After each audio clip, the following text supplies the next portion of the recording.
खबर शहीद रहनुमा आयतुल्लाह अली खामनेई के हवाले से, जिनकी तदफीन आज होगी। आज उनको सपुर्दे खाक कर दिया जाएगा।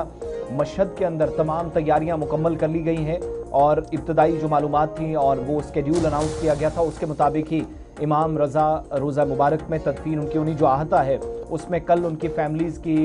जो बाकी मेंबर्स थे जिनकी शहादतें 28 तारीख और इसके बाद होने वाले हमलों में हुई थी, तमाम लोगों के लिए 6 रोज़ा सोग की जो तकरीबात थी वो भी सरकारी तौर पर आज इख्ताम को पहुंच रही हैं। और इन तैयारियों के साथ ही आज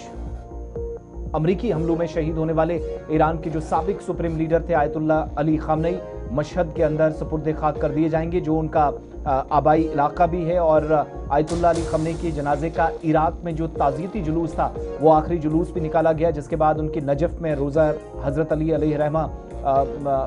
रज़ियल्लाहु ताला अन्हु पर नमाज जनाजा यहाँ अदा की गई और उनकी नमाज जनाजा आयतुल्लाह सैयद मोहम्मद तक़ी अल हकीम की तरफ से पढ़ाई गई, जिनकी उम्र तकरीबन 97 से 98 साल बताई जाती है। आयतुल्लाह अली खामनेई का जो जसद खाकी है तारीखी जुलूसों के ज़रिए करबला पहुंचा, फिर लाखों सोगवार वहां पर भी जमा थे। सोगवारान की तरफ से मुसलसल अकीदत व एहतराम का इजहार किया गया, जिसकी चंद तस्वीरें या झलकी आपके सामने है। फिर मैयत इराक से दोबारा ईरान मुंतकिल की गई, जहां आयतुल्लाह अली खामनेई 28 फरवरी को ईरान और जो इजरायली हमला था उसमें जब शहीद हुए। ये मशहद वो हिस्सा है जहां कई अहम तरीन शख्सियात बशमूल आयतुल्लाह अली खामनेई की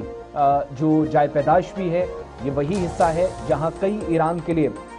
इस्लामिक रेवोल्यूशन से अब तक जितने भी प्रोग्राम्स चले, जंगें लड़ी गई, जितनी भी आज तक ईरान मुखालिफ कार्रवाइयाँ हुई, जिन जिन लोगों की तरफ से शहादतें दी गई, उन तमाम शख्सियात का इससे पहले यहाँ पर तदफीन होती रही और अहम तरीन और मुतबरक मकामात में से एक माना जाता है। लेकिन तकरीबन 6 रोज़ा जो सोग का ऐलान किया गया था सरकारी तौर पर, जो तकरीबात थी वो 7 से 8 मकामात से, मुक़द्दस मकामात से होते हुए, करबला नजफ़ से होते हुए वापस मशहद के अंदर इख्ताम को आज पहुँच रही हैं। और अच्छा, ये बड़ा इम्पोर्टेंट है, आज आखिरी दिन है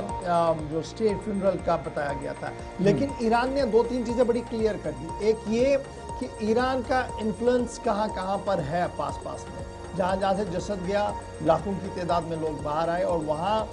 पड़ोसी मुल्कों के अंदर ये साफ कर दिया गया कि ईरान का किस तरीके का असर वहाँ पर, नंबर 1। नंबर 2, जो अमेरिका की तरफ से एक बड़ा ये प्रेशर बनाया गया था बहुत सारे मुल्कों पर कि आप ना जाएं, उसके बावजूद भी हो गए। फिर वहाँ पर जो पैगाम कुरानिक आयात से दिया गया पूरी दुनिया को और उन लोगों को, वो भी एक ईरान ने बड़ा डिप्लोमेटिक अंदाज में किया। और आज जब ये पूरा प्रोसेस मुकम्मल होगा, उसके बाद थोड़ी देर पहले मैं यही देख रहा था कि अब्बास अरागची कह रहे थे कि अब हम थोड़े से और फ्री हो जाएंगे। अमेरिका ने जिस तरीके से जारिहाना हमले किए हैं और गाजिबाना कार्रवाइयाँ की हैं, हम गाजिबाना कार्रवाइयाँ नहीं करेंगे, हम दिफाई कार्रवाइयाँ करेंगे और उन कार्रवाइयों का असर उन मुल्कों के अंदर दिखेगा जहाँ जहाँ पर ये परवाज़ें उड़ी हैं या जहाँ जहाँ पर परवाज़ों ने रिफिल किया, यानी सीधे सीधे कतर, बहरीन, जॉर्डन पर ये हमले होने हैं। सऊदी अरब थोड़ा सा अभी बैकफुट पर है क्योंकि अभी तक सऊदी अरब का इसमें कोई भी रोल दिखा नहीं है। इन ताज़ा आपने इन्फ्लुएंस की या असर की बात की है, तो एक चीज़ और भी बड़े दिलचस्प इस 6 रोज़ा तकरीब में दिखी है कि इंटरनेशनल मीडिया की तरफ से तकरीबन हर एक एतबार से इस जनाजे में शामिल होने वाले लोगों की कवरेज की भी गई और दिखाई भी गई, जो इस बात की भी गवाही देता है और उस नाकामी का भी सबूत है कि रिजीम चेंज ईरान के खुद लोग करेंगे। लेकिन आखिरकार ये 6 रोज़ा सोग और ये जो 125-130 दिनों की अब तक जंग चली है, ईरान के लोगों की तरफ से भी इस बात की तस्दीक की गई है कि कम से कम मौजूदा रिजीम और मजबूत हुई है। अगर कोई नाराजगी भी थी वो थोड़ा सा दूर, वो बहुत दूर हुई है। बहुत सारे लोग जो एंटी रिजीम शहीद आयतुल्लाह के खिलाफ भी थे, बोलते थे,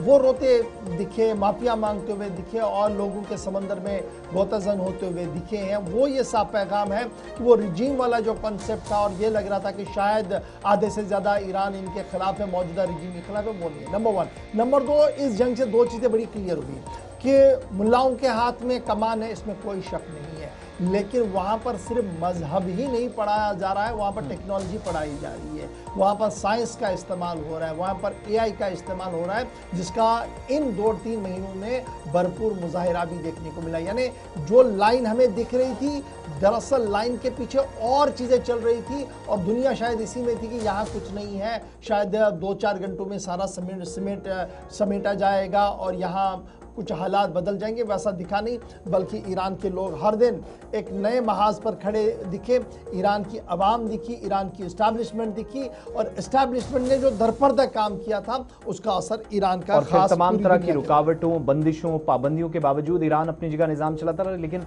खेल के मैदान में भी अगर परफॉर्मेंस देखनी है तो फीफा वर्ल्ड कप में ईरान की परफॉर्मेंसेस देखिएगा। उस वक्त जब मैच खेलकर अमेरिका की सरजमीन से फौरी तौर पर इस मुल्क को छोड़ने का भी हुक्म दिया जा रहा था, तो ये सारी सूरत हर शोबा फ्रंट पर था, काम कर रहा था, अपनी जगह सब लगे थे, बजाय इसके कि सिर्फ मजहबी एतबार से ईरान मुल्क को चला रहा है, वो तासुर गलत साबित। चलिए, आज आखिरी दिन है जी, और थोड़ी देर के बाद इमाम खामनेई के जसद और उनके अहल खाना के जसद को दफनाया जाएगा।